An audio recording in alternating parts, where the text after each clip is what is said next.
À 8h moins le quart, l'interview Vérité d'Europe 1. Thomas, vous recevez ce matin Patrick Kanner, ministre de la Ville, de la Jeunesse et des Sports. Il y a 2 jours, Emmanuel Macron est allé en banlieue, à Bobigny. Il a dénoncé le clientélisme et les trop nombreuses promesses et concessions faites par le passé aux habitants des quartiers populaires, parlant de quartiers plombés par le chômage de masse où il n'y a plus de mobilité géographique. Bonjour Patrick Kanner. Bonjour. Emmanuel Macron fait votre bilan, ou plutôt votre dépôt de bilan. Là, celui qui était encore ministre de l'économie il y a 8 jours, fait le constat d'un échec implacable.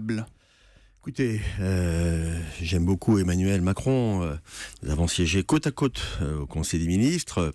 Mais en même temps, je remarque qu'il voyage beaucoup. Emmanuel en banlieue, Emmanuel à la plage, Emmanuel au camping, Emmanuel en campagne, Emmanuel, je sais pas. On va pas réagir à chaque fois qu'Emmanuel Macron fait un déplacement et critique le gouvernement auquel il a appartenu. Ah mais il dit des choses assez clairement. Il faut ne plus être ministre pour dire les choses aujourd'hui. En tout cas, ce qui est certain, c'est qu'il a quitté le gouvernement sans avoir terminé le job. Il n'a pas terminé le job, et notamment dans les banlieues. Ensemble, nous avons porté la création de l'agence France Entrepreneur pour développer l'économie dans les quartiers. Ça vient de commencer. Ensemble, nous avons créé la grande école du numérique qui permet à des jeunes en grande difficulté de pouvoir, sans diplôme, se mettre au métier du numérique et de trouver du boulot en la matière. Ensemble, on a créé des structures comme Talent des cités, entreprises et quartiers qui permettent là aussi de développer l'économie. L'économie n'est pas tout. D'ailleurs, je crois qu'il faut dire à Emmanuel que dans les quartiers, il y a aussi de l'éducation, il y a de la sécurité, il y a de la citoyenneté, il y a de la rénovation urbaine, 1 milliard d'euros par an de rénovation urbaine. Vous dites quoi, que Emmanuel Macron n'est pas légitime aujourd'hui en ayant déserté le gouvernement en quelque sorte ? Non, je dis simplement qu'il ne connaît pas complètement ces dossiers. En tout cas, ce dossier-là, le reste. Mais ce dossier-là, c'est un dossier extrêmement complexe, extrêmement difficile. Il y a 5,5 millions de Français qui vivent dans ces quartiers. Il ne faut pas les humilier, il ne faut pas les considérer comme étant des sous-citoyens. Et quelque part, dans la critique d'Emmanuel Macron, qui devrait mieux se renseigner sur ce qui a été fait et sur ce qu'il a fait lui-même. Et encore une fois, je viens de vous en apporter quelques témoignages. On va laisser la polémique politique de côté. Le juge de paix, c'est le chômage. Patrick Kanner, rapport de l'Observatoire national de la politique de la ville, publié en mai. Bilan, en 2 ans, les banlieues populaires se sont enfoncées dans la récession. Là où ailleurs, ça va un peu mieux. Le taux de chômage des 15-64 ans, c'est 26,7% selon les derniers chiffres disponibles. Voilà, alors que c'est beaucoup moins chez... C'est un rapport qui porte, vous savez, sur les années 2014. antérieures. Oui, c'est tous les 2 ans, donc on attend le prochain. On attend le prochain. Il y a eu un grand... Je peux aussi vous dire qu'en Seine-Saint-Denis, aujourd'hui, on est sur des taux qui sont beaucoup plus élevés qu'à Paris, par exemple. Mais personne ne le nie. Personne ne le nie. Simplement, une fois qu'on a nommé les choses, il faut agir.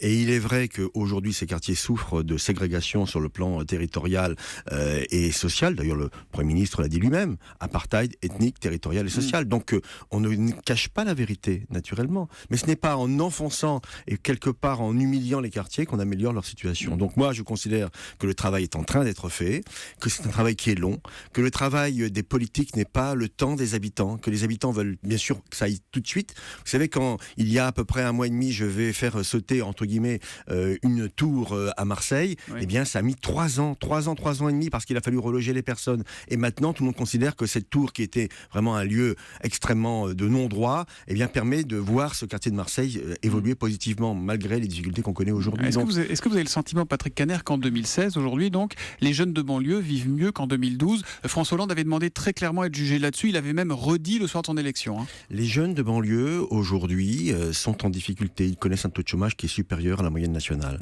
Et en même temps, on concentre sur ces jeunes toutes les politiques d'insertion. Je pense à la garantie jeune, je pense au service civique, je pense aussi aux emplois d'avenir. On leur permet de créer leur entreprise, Agence France Entrepreneur, créée avec Emmanuel Macron. On leur permet d'être plus reconnus, y compris par les moyens éducatifs. Est-ce qu'aujourd'hui, finalement, la phrase de François Hollande était simple. Est-ce qu'ils vivent mieux en 2016 qu'en 2012 ? Je le dis, les jeunes en France, pas qu'en banlieue, en France, vivront mieux en 2017 qu'en 2012. Et notamment, un chiffre, pour parler de chômage, le chômage des jeunes aujourd'hui est retombé au niveau de 2012. C'est encore très largement insuffisant, mais nous progressons. Et simplement, je demande à être jugé sur un bilan exhaustif, et non pas, comme cela, l'emporte-pièce en fonction de tel ou tel déplacement. Vous évoquiez à l'instant le service civique.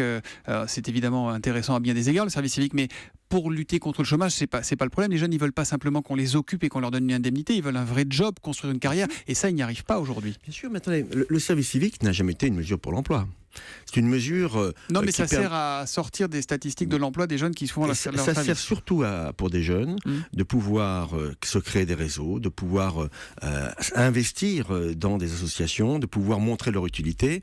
Hier, je signais, je vais vous donner un exemple très concret. Hier, je signais avec Gérard Mestralet, un grand patron d'Engie, Suez, la convention annuelle avec FAS, Fondation Agir contre l'exclusion, dont il est le président, un patron de progrès, permettez-moi l'expression. Et Gérard Mestralet avait quelques exemples autour de lui, et notamment de jeunes en service civique qui, après avoir fait leur service civique, avaient trouvé du boulot dans les entreprises. Donc le service civique, c'est un levier. Ce n'est pas une mesure pour l'emploi, mais c'est un levier, et je vous assure que tous les jeunes qui ont fait cette expérience en sortent extrêmement modifiés et positivement modifiés. Patrick Caner, on tombe le costume, la cravate, on met le survêtement, c'est au ministre des Sports que je m'adresse à présent, c'est le début des Jeux paralympiques à Rio, et vous lancez d'ailleurs une campagne, sérieusement, des aveugles qui jouent au foot, de toute façon le handisport c'est pas du sport, non mais les Jeux paralympiques tout le monde s'en fout, sa médaille elle doit être en chocolat, non, ça s'appelle Coup de sifflet comme campagne. Une campagne décalée, vous avez compris. Hein. Oui, bien sûr. Que dites-vous à ceux encore nombreux qui regardent de loin, pour ne pas dire de haut, le sport paralympique ? Alors, c'est pour ça que cette campagne a été faite, c'est-à-dire énoncer les discriminations, énoncer les préjugés pour mieux les dénoncer. Et il est vrai que le sport paralympique est un sport extraordinaire.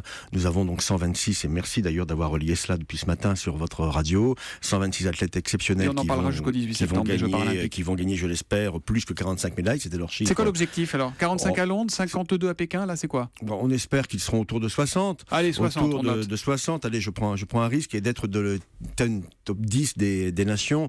En tout cas, ils nous émettent des ondes positives.